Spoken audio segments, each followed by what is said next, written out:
Your reclusive cat to a cuddly lap kitty. How to convert. First of all, let it be said that it is not possible to convert every single cat into a cuddly lap kitty, though there is no harm in trying. It would be difficult, if not impossible, for example, to take a formerly feral cat and convert her into a feline lap lover that was fawning on anyone's lap. Experiments in England have shown that if cats are raised without human company for the first 7 weeks of their lives, they will never be fully accepting of people. The best you could expect from a cat with this kind of background is occasional fleeting visits during which the cat might tolerate a modicum of petting. This level of trust on the part of a cat like this represents something of a psychological breakthrough. Don't miss any updates. Subscribe my channel for entertainment news. Exceptions to the rule. Another reason why some cats do not take well to the job of being lap cats is to do with inherited disposition. Some cats, by nature, are more independent and aloof than others, whereas some are just plain fearful. Such traits manifest as an antisocial nature with respect to would-be human companions.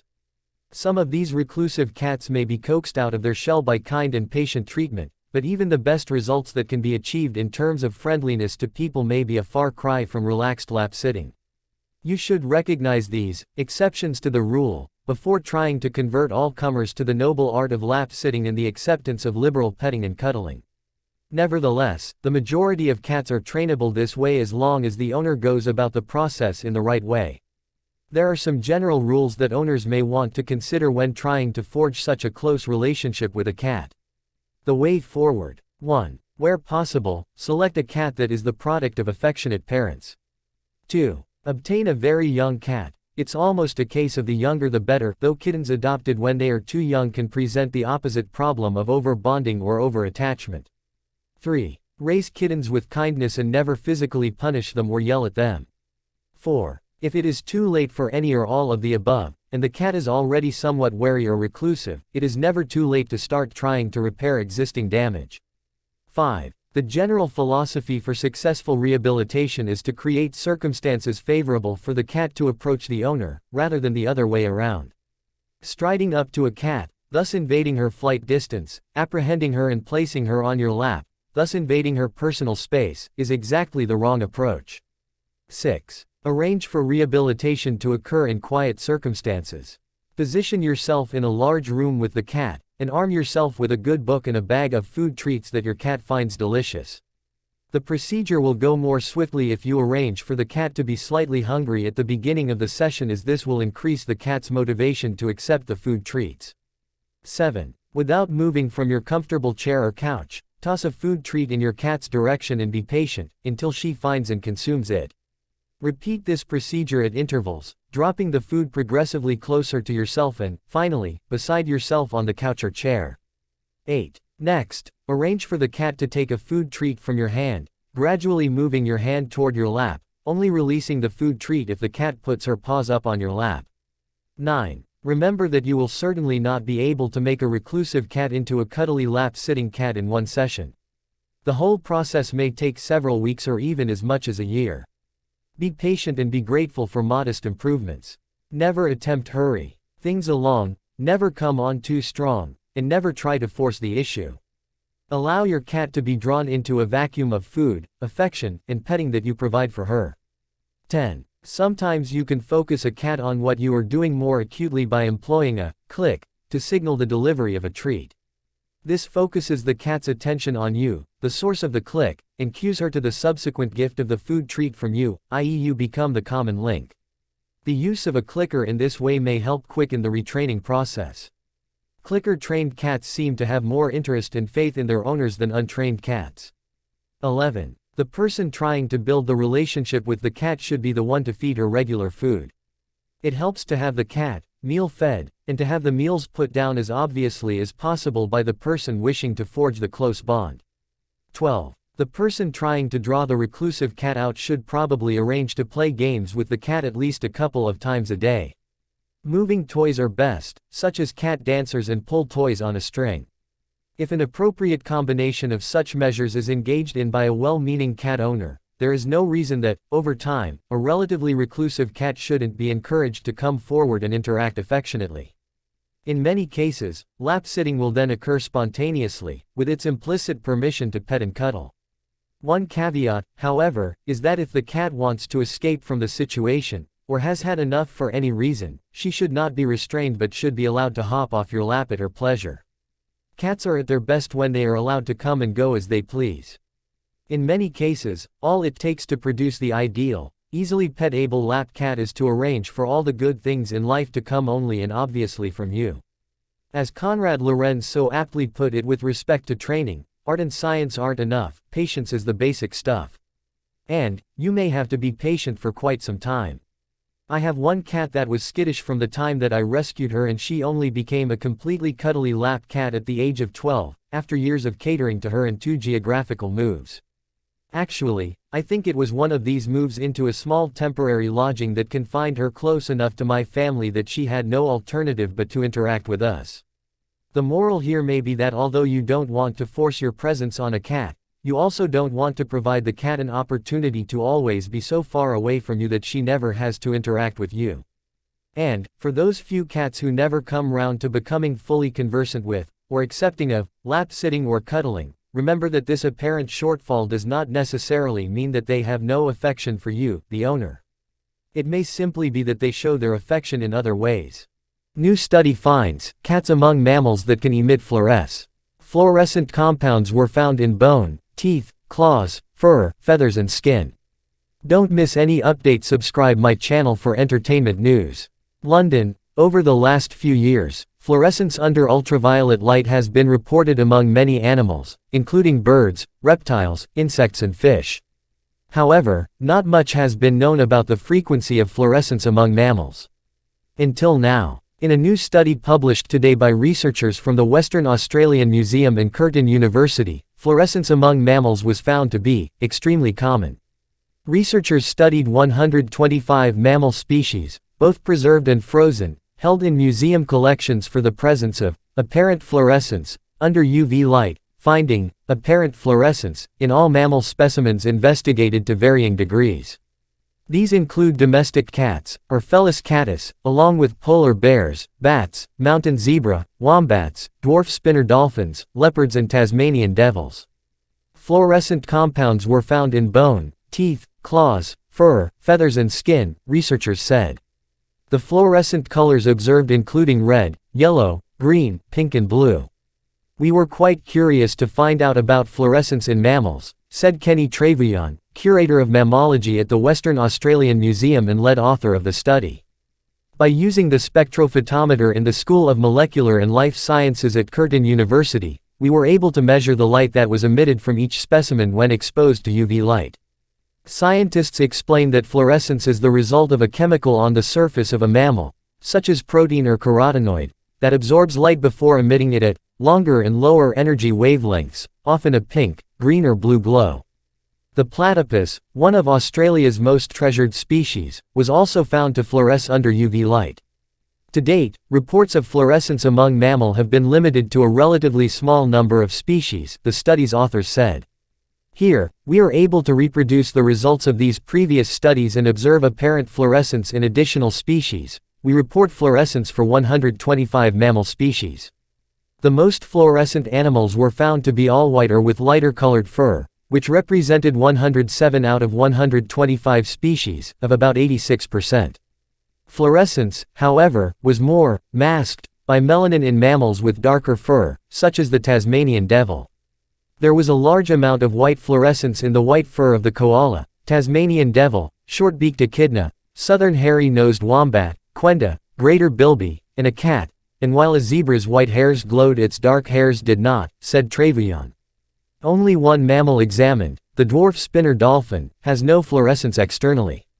Only the teeth of the dolphin were found to fluoresce.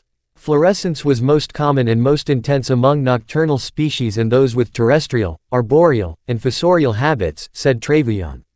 The study makes clear that fluorescent qualities are very common in mammals. However, scientists say debate continues on if fluorescence has any particular biological function in mammals, or if it is simply a result of their surface chemistry. For most fluorescent animals there is insufficient information to evaluate.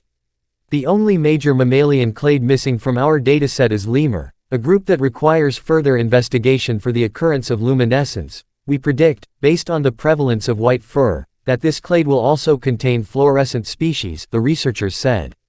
We would not suggest that further studies should focus on non-preserved animals, e.g., live or freshly dead, they concluded. Cats do give clues if the fur's about to fly, study finds, feline uncertain.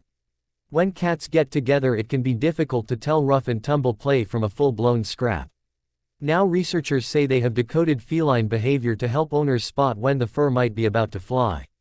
Dr. Noma Gajdos-Kamikova, first author of the research from the University of Veterinary Medicine and Pharmacy, in Kosice, Slovakia, a cat owner herself, said understanding feline interactions could be difficult. Many owners are asking themselves the question, are these cats playing, fighting? Or what's going on actually? We found out that there was actually very little scientific evidence to guide us in answering this question, so we decided to go for it and study inter-cat interactions, she said. Writing in the journal Scientific Reports, Gajdos-Kamikova and colleagues describe how they examined the behavior of 105 pairs of interacting domestic cats recorded on videos collected from YouTube. They also advertised for cat owners. The researchers randomly selected 30% of the videos and analyzed the cat's actions to produce 6 behavioral categories, including wrestling, chasing, vocalizations, and motionless postures such as crouching. Each of the cats in the full sample were then assessed for these categories. From space to Schrödinger's box, these 5 cats in science history went. You don't see a lot of cats headlining science news. Anonymous lab mice, Pavlov's dogs, even Dolly the sheep gets more recognition than most of the cats on this list. Yet every one of the pioneer pussycats featured here deserves to bask in their own shaft of sunlight upon the great bed of science. In honor of National Cat Day, we recognize these 5 cats. 1. Schrödinger's cat. It's practically a natural law that if you write anything about science and cats, you have to mention Schrödinger's cat. Which is not an actual cat. Indeed, there's some doubt as to whether Erwin Schrödinger ever owned a cat. But the physicist and Nobel laureate did devise this thought experiment in 1935, which places a hypothetical cat in a hypothetical box in a hypothetical death trap situation where the cat could be said to be both dead and alive until it is directly observed. When you think about it, it's a pretty awful scenario to throw out there. It must be said, however, that history has revealed Schrödinger to be pretty awful himself. In the interest of historical accuracy, it's worth noting that Schrödinger did not intend for people to take his live dead cat scenario seriously. He proposed it as an absurdity, a criticism of then current thinking regarding quantum theory. But that criticism has adopted a life and death of its own ever since. The important thing to remember is that no actual cat died in the making of this particular scenario. More on cats in science. Cats apparently held a big enough place in Einstein's heart that they pop up in quotes historically attributed to him. The great Sir Isaac Newton also found time to invent the cat flap. 2. Fluoresce, the space cat. Since the dawn of rocket travel, various countries have sent just over 600 human beings into space, as well as more than 30 monkeys, a dozen or so dogs, scores of mice and fruit flies, and even a couple of tortoises. But only one cat has ever gone to space and back. Plucked from the streets of Paris, this stray tuxedo cat was among 14 feline recruits trained for spaceflight by CNES, Centre National d'Études Spatiales, the French equivalent of NASA. These cat astronauts underwent many of the same rigorous tests as human candidates, but the Parisian stray made the cut. On October 18, 1963, C-341, the cat's official designation, made her fateful journey into space, enduring 9.5 Gs, more than enough to knock a human out, in about 5 minutes of. But she made it back to Earth safely and was for a time a star in the French press, which dubbed the cat, Félix, after the famous cartoon Chat. French authorities feminized it to Félicette and made the name official. Sadly, and to the shame of CNES, Félicette's minders euthanized the intrepid kitty a few months later, to further study the physical and neurological effects of her flight. In 2019, Félicette was finally memorialized with a bronze statue, which now stands at the International Space University in Strasbourg. 3. CC, the cloned cat. Long at the forefront of animal cloning, Texas A&M's College of Veterinary Medicine and Biomedical Sciences has produced genetic replicas of horses, pigs, goats and other critters. But back in 2001, they made history by bringing a literal copycat into the world.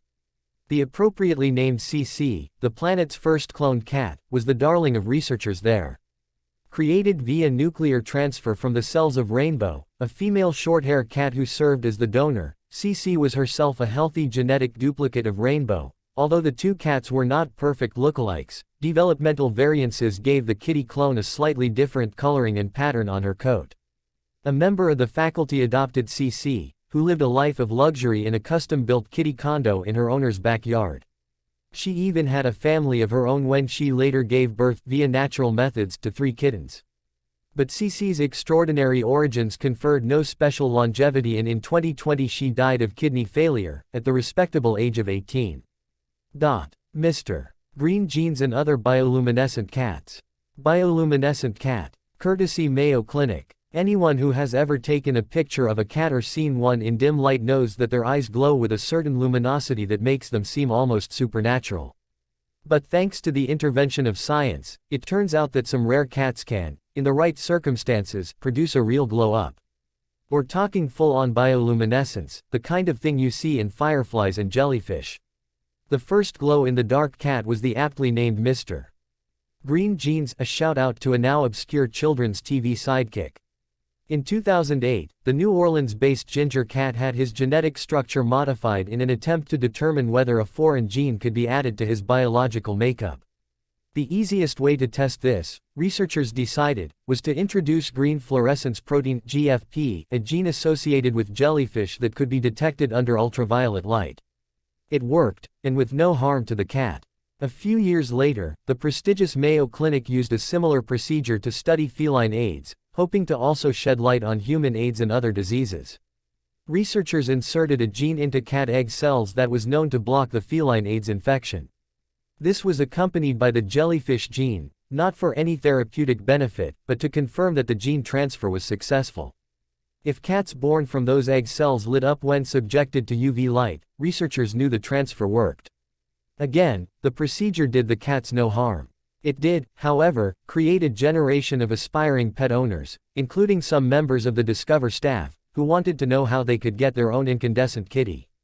5. Oscar, the bionic cat. In 2009, a black cat named Oscar was extremely unlucky. His idyllic life on the Channel Island of Jersey was interrupted in the most horrific way when he lost both of his back paws in a farming accident.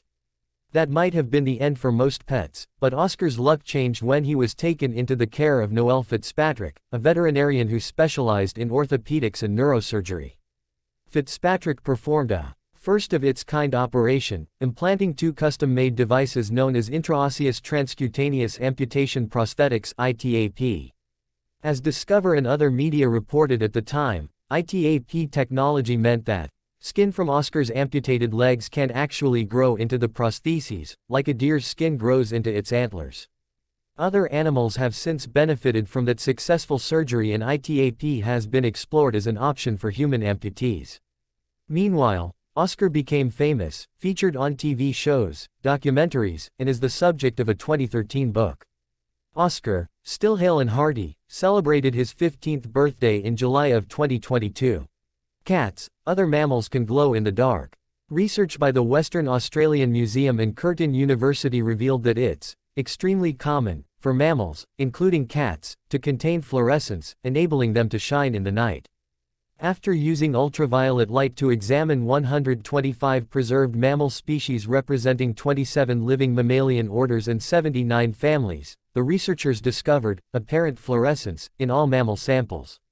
The study claimed the preserved animal samples absorbed short-wavelength ultraviolet light and then emitted the light, as a lower energy-colored, often pink, green or blue, glow. The Western Australian Museum and Curtin University revealed that fluorescent compounds were found in numerous animal materials such as fur, skin, teeth, bones, feathers, and claws. Some of the many mammals reported to fluoresce by the study include rabbits, squirrels, and dormice.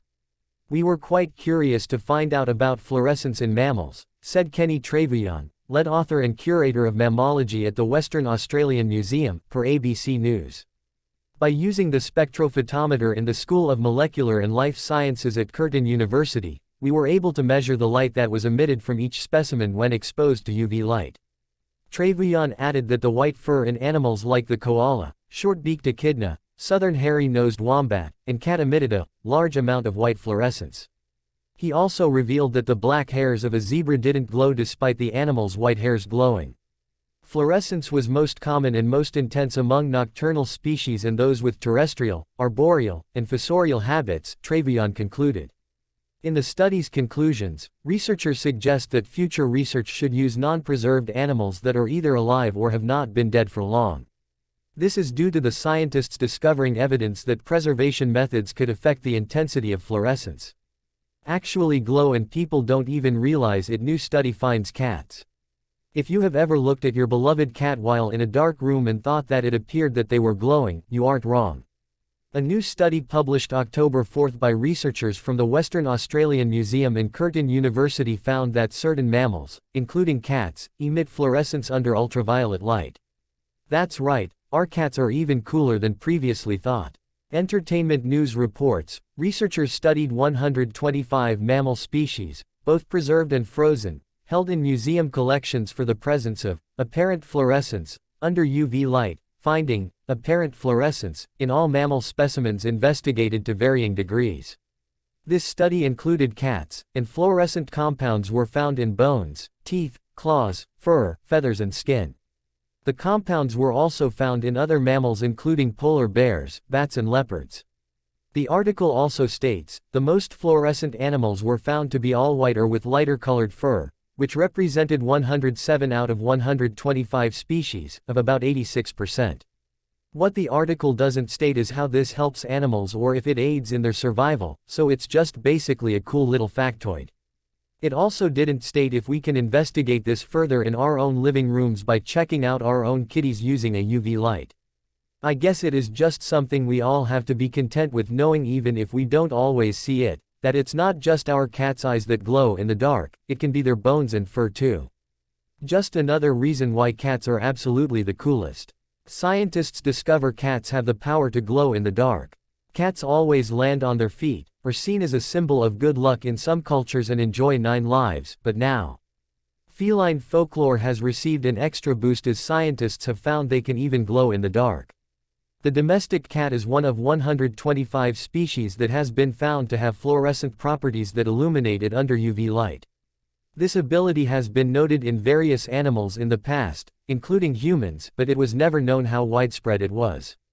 Scientists in Australia reviewed a museum's collection of mammals to see how many glowed in the dark when a UV light was turned on and found 125 species had the ability. The research found that all 27 orders, the level above genus, had members that possessed fluorescent properties. Mammals that glow in the dark: cat, human, Tasmanian devil, platypus, koala, polar bear, dwarf spinner dolphin. Fluorescence was most common and most intense among nocturnal species and those with terrestrial, arboreal and fossorial habits, with more of their body being more fluorescent, the study authors said. It remains unclear if fluorescence has any specific biological role for mammals.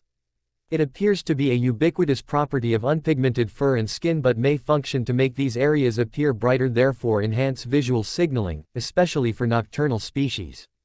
There are various forms of fluorescence but all involve the absorption of light in a low-level emission, which often resembles a glow. Role in nature, unknown. The role of this phenomenon in nature remains unknown but is likely to help animals of the same species communicate. People and rabbits were the first mammals shown to have fluorescent properties when an academic paper in 1911 found human hair could emit light in the UV range. Over the years, a smattering of studies have identified specific individual species with fluorescent capabilities and provided unproven anecdotal evidence. Kenny Trevian, the acting curator of ornithology at Western Australian Museum, decided to test frozen and preserved mammal specimens from the collection to see how common the trait was. Analysis of frozen and preserved mammal specimens were taken to Curtin University in Perth for analysis under a range of lights at different wavelengths. The most fluorescent mammals were typically white or pale yellow, such as the polar bear, southern marsupial mole and an albino wallaby. One dolphin, the dwarf spinner, was fluorescent, but only its teeth were seen to glow. White fur, unsurprisingly, was the most common source of mammalian fluorescence, while blue, pink and orange was seen less commonly than expected. We report fluorescence for 125 mammal species, from half of all mammalian families and representing almost all clades in the mammalian phylogeny, the scientists wrote. The only major mammalian clade missing from our dataset is the lemurs, and we predict this clade will also contain fluorescent species. While the amount and location of fluorescence varied between species, all exhibited some form of apparent fluorescence. Areas of fluorescence included white and light fur, quills, whiskers, claws, teeth and some naked skin.